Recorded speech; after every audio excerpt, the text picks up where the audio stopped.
The first type of collaborative container we're going to look at is a conference. A conference is a container that is best suited for threaded discussions, like this one displayed here, or read-only containers containing postings like this, where people can read but not interact with the post. Your system administrator can also create conferences that act as subscriptions to RSS feeds.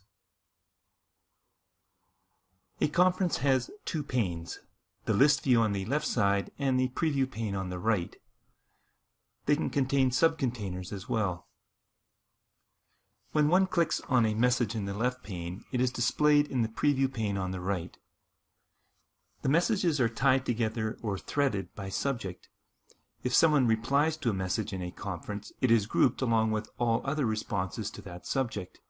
This makes it easy for you to follow along and participate in a particular discussion thread. The most recent post is at the top of the thread. When you read one of the messages in a discussion thread, the red notification badge is removed and the discussion collapses within the thread. You can use the arrow keys on your keyboard to step through the messages. You can expand the thread at any time to see all of the messages within that discussion.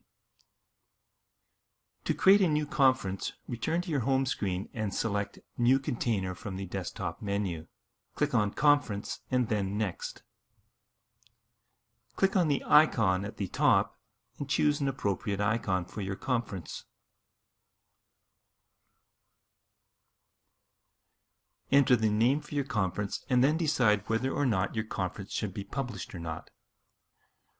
Published conferences appear in the directory, and this means that they can be discovered by others on the system, and subsequently a request can be made to be added as a member.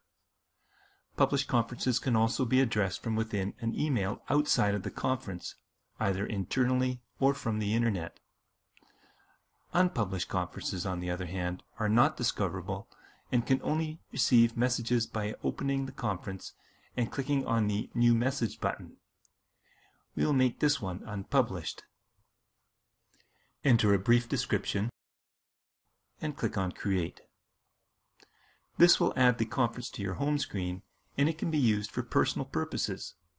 If you want to have others participate in your conference, watch the other videos in this series on adding members and setting appropriate permissions.